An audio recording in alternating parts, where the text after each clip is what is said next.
And hello again from Fox News in Washington. There are reports and shocking video out of Syria this week that seem to show the Assad regime is engaged in the largest use of chemical weapons since Saddam Hussein attacked his own people a quarter-century ago.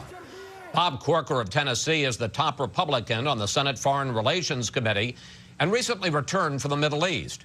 Congressman Eliot Engel is the top Democrat on the House Foreign Affairs Committee. Gentlemen, welcome back to Fox News Sunday. Thank you.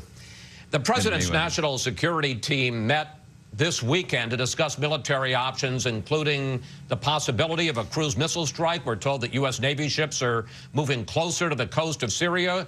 President Obama says this is a big event of grave concern, but the president then adds that we need to act deliberately. What we've seen is that folks will call for immediate action, jumping into stuff that does not turn out well, gets us mired in very difficult situations. Senator Corker, how much proof does President Obama need? And if he decides that Bashar al-Assad has used chemical weapons on a large scale against his own people, what should he do?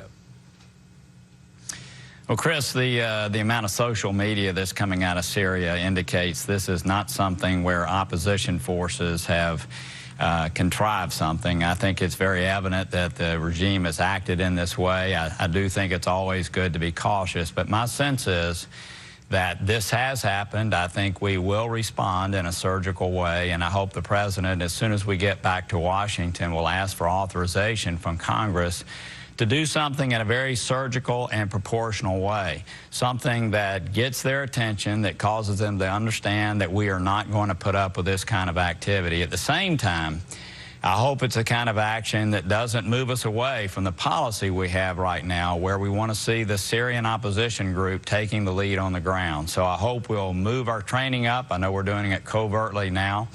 I think we need to move to more industrial strength training on the ground. We need to tilt the balance a little bit more as it relates to the opposition group on the ground, and I don't want our actions that are in response to this chemical warfare to alter that.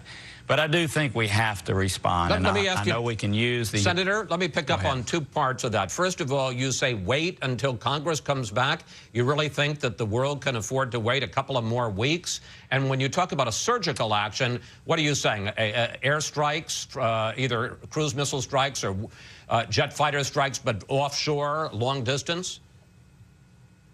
Look, I think there's numbers of things that we can do, both from the ships that we have based right off the coast, and there are other kinds of things we can do from countries nearby. I think you're aware that we have people on the ground in very nearby locations, but obviously not boots on the ground. I do think we will take action. It may not wait. I mean, if, again, additional activities occur there, I think we should respond. My guess is that will not be the case. But look, Congress has had a pass on these kinds of activities for a long time, and I think it's time for us to step up and take responsibilities here too. My guess is they will. I've been talking with them recently this week. I think they will come back. I think they will ask Congress for authorization.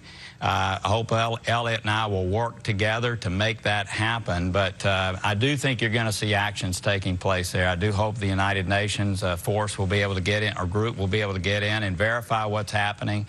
But even if not, I think there are indications that this is real. This was not contrived. And obviously, the world is a better place when the United States takes leadership. This is time for us to do this. I hope we will do it soon. Let me bring in Congressman Engel. Your reaction to what Senator Corker said. Does it make sense for the U.S. military to take action? Should the effort be to topple Assad or to punish him, to basically warn him no more use of chemical weapons? And what's your sense of the time frame? How quickly do we have to act? Well, I think we have to act rather quickly. I think the horrific killings of people, murdering his own people, he's been doing it for a while now, but obviously the gas that was used to kill his own people, I think we have to respond. And I think we have to respond in conjunction with our NATO allies. We have to respond much, I think, as was done in Libya with the NATO allies. And I think that we cannot afford to sit back and wait. We certainly cannot wait for the United Nations. The Russians are there to block everything with their veto. I look at this situation as analogous to the 1999 situation in Kosovo, whereby there was an endangered population and NATO launched airstrikes to save that population. We couldn't do anything then in the UN because, again, the Russians were blocking any kind of resolution in the UN. I think we can act. I think we should act. I think we should act for humanitarian purposes, and I think we should act because it's in our national interest to act. Assad has essentially... But how far would you go? Are you talking about surgical strikes, cruise missile strikes, or are you talking about enforcing a no-fly zone? How far would you go? Well, I certainly would do cruise missile strikes. I think you can do that without boots on the ground, without having Americans in harm's way. You can destroy the runways. Assad's runways, you could destroy his munitions, and you could destroy his fuel. There are lots and lots of things we could do. We could even destroy the Syrian Air Force if we wanted to. I sent a letter to the chairman of the Joint Chiefs of Staff, General Dempsey, to ask what kind of options can we do. I just think that we have to move, and we have to move quickly. I do agree with Senator Corker that I think Congress needs to be involved, but perhaps not initially. Perhaps the president could start, and then Congress needs to resolve it and assent to it. But we cannot sit still. We've got to move, and we've got to move quickly. It's a dangerous neighborhood, gentlemen. Let's turn to Egypt.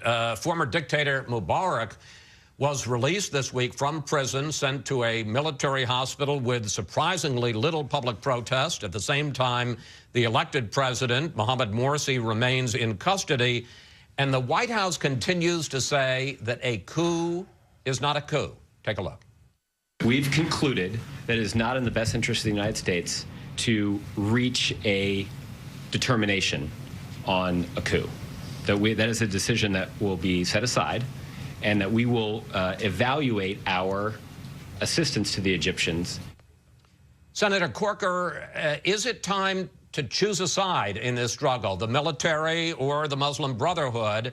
And how do you feel about the fact that we're continuing to withhold, not cut off, but withholds at least half of our military aid this year to the Egyptian military? Should we go ahead and release that? Well, look, Chris, there are all kinds of machinations relative to the aid and whether it's obligated, unobligated. Look, at the end of the day, we've had the same kind of relationship with the Egyptian military for about 35 years, and I do think it's time for us to recalibrate it, as I've said many times. On the other hand, we have 11,000 military officers in the Egyptian military that have trained in the United States. They rely upon our country for parts. I think each year we ship about 35,000 parts to the military, and certainly we want them to continue to function. So look, we need to have a healthy relationship with the military there. It looks over the last few days that they've been acting in a way that certainly has created security, but not stepping over the top. So I think we're beginning, hopefully, I know this is just maybe a few days of calmness, but we're beginning to move in the right direction. I think all of us know that sometimes we try to move too quickly towards democracy, and we think that elections make democracy occur. The governance piece sometimes doesn't follow. So look, I'm beginning to see things take shape in a way that I think makes sense. No doubt there'll be some suspensions, but we're going to keep that relationship. It is in our national interest. We have first priority in the Suez Canal. Right. It's important to Americans. It's important for us to have security in that region. Let me bring in to Americans. Excuse me, sir. Let me bring in Congressman Engel. Time to choose a side in Egypt? Well, if I've got to choose a side from the United States point of view, between the Muslim Brotherhood and the military, I would certainly not choose the Muslim Brotherhood.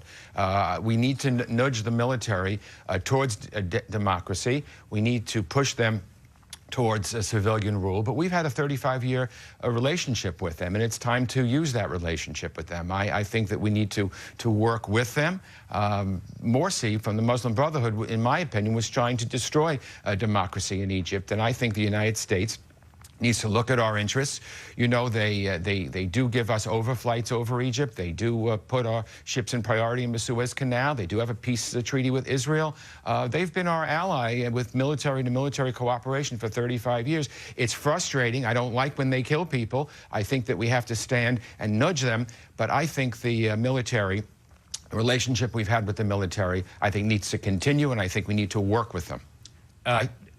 Another story, the NSA story, where it seems that almost every day there is another revelation that comes out about the fact that the NSA, our government, had access to more information, communications involving Americans than we had suspected or thought, that they have violated their own rules in collecting thousands of domestic emails. Senator Corker, you have called for the head of the NSA, General Keith Alexander, to brief Congress when you get back in September. Let me ask you a direct question, sir. As the top Republican on Senate Foreign Relations, as you sit here today, do you feel that you actually know what the government is and isn't doing in surveilling Americans? No. I mean, I think, I don't think there are many people that work harder than I do. I'm not on the Intelligence Committee, and obviously they are privy to information that I am not, but absolutely not. And that's why I wrote a letter this week to the president, asked that the head of this organization come in and brief folks from top to bottom to explain every program that's underway, so we can understand its intent, and to understand how appropriate oversight is taking place. Look, I appreciate efforts to keep Americans secure. At the same time, this is getting out, this is in front of us. We are not in front of it. And every day there are stories, as you just mentioned, that are leaked out. The American people want to know that those of us who are elected, Elliot and I, understand fully what's happening here. I don't think we do. I would imagine there are even members of the Intelligence Committee themselves that don't fully understand the gamut of things that are taking place. It's our responsibility to know those things, to ensure they're in balance, and I hope as soon as we get back there'll be a full briefing from top to bottom so that can happen. Let me bring in, and we have just about a minute left, Congressman Engel.